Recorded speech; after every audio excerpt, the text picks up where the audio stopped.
We are now joined with Larry Blakeney, the head coach of Troy. If you have a question for Coach Blakeney, please dial *1 on your phone at this time. Coach, while we're waiting for questions to get in the queue, would you mind starting us off with an opening statement? Well, you know, this game against South Alabama, I've basically all along since they started the program have said that they've done things certainly preparing for this first season and done it right and done it well. And they got some really good personnel. They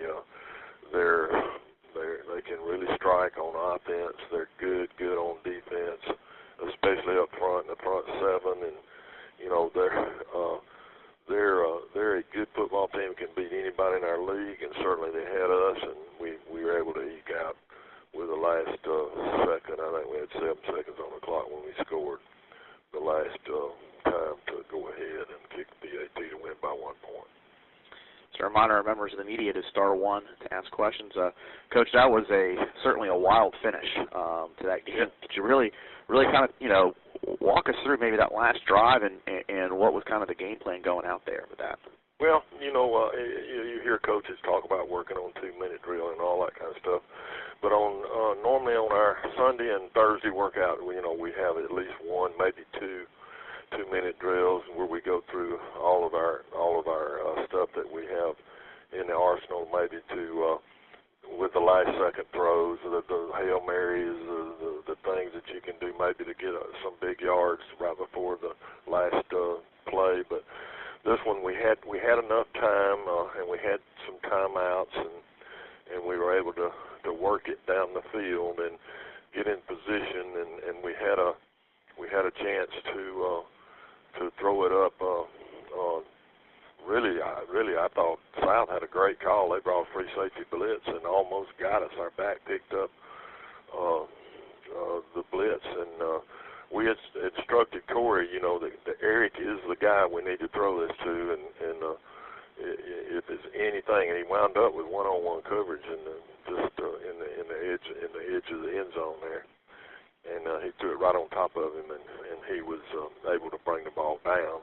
And he had a pass interference call if ball had been incomplete, but there was certainly a great play by him, a great individual play by him, and really under duress, a fine throw by Corey. But it was a wild game, and we gave up a lot of yards in the fourth quarter, mostly on 2 big pass plays and a couple of penalties, and had a missed field goal one time, and we were offsides, and we had blocked the PAT. I mean, it was crazy, and so it was one of those games that could have gone either way, certainly. And credit to Joey Jones and their staff and their team. They played hard and they played very well.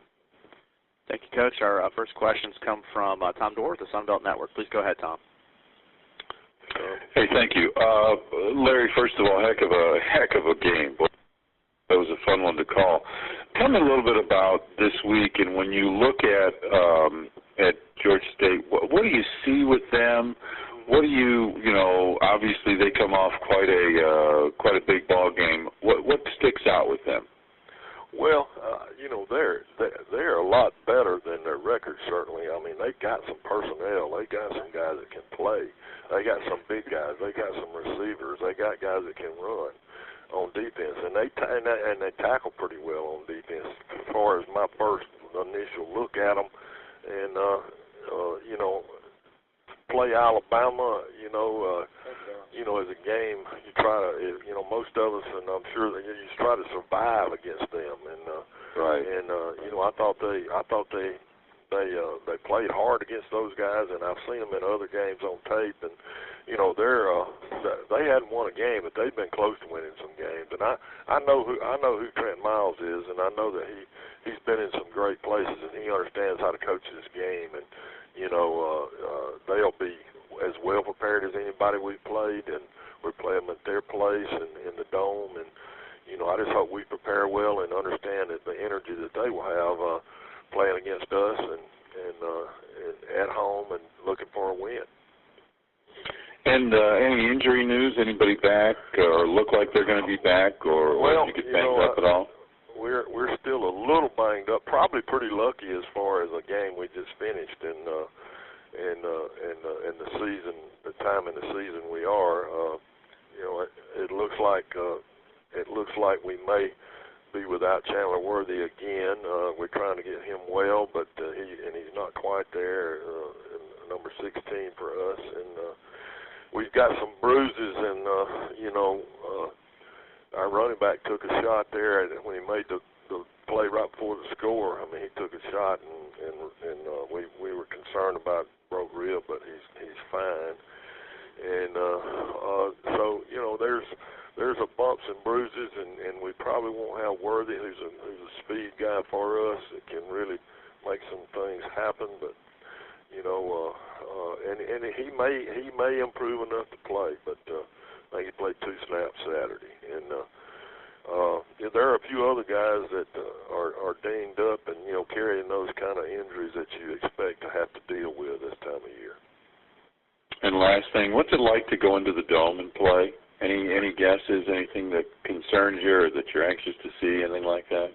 Well, you know, we're going to try to go by there if they will allow us to, and just let our kids walk around and see the lighting and look at the place and get that over with, you know. And we've played in the Dome and the Superdome in New Orleans a few times, and it's really it's a great environment to play football in. I mean, you know, you can't beat it. I think maybe the lighting's a little bit different, and you're concerned about that a little bit, but you should acclimate to that pretty quickly. And so I'm excited about going there, and you know, and I think our kids will be.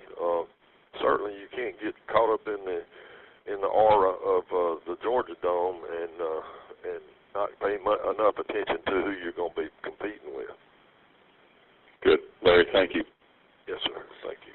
Thank you, Tom. Our next questions come from Doug Robertson with the Atlanta Journal-Constitution. Please go ahead, Doug. Hey, Coach. Hey. I mean, because Georgia State played Alabama, how much of that film can you actually get anything from? Or do you just refer to the previous games instead? Well, you know, we're not quite like Alabama formation-wise on offense. There might be some things that we can get from alignments and how Georgia State attacks defense is similar to ours. Maybe most everybody's pretty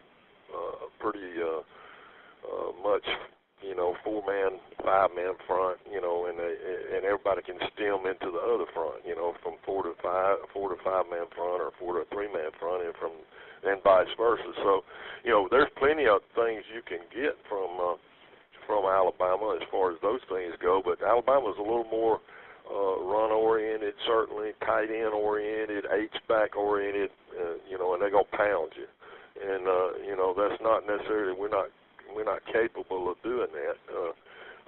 You know, I think we're getting better running the ball, but we're still, you know, would be considered, I think, as, you know, a passing football team to set up the run, and hopefully we can get that done some.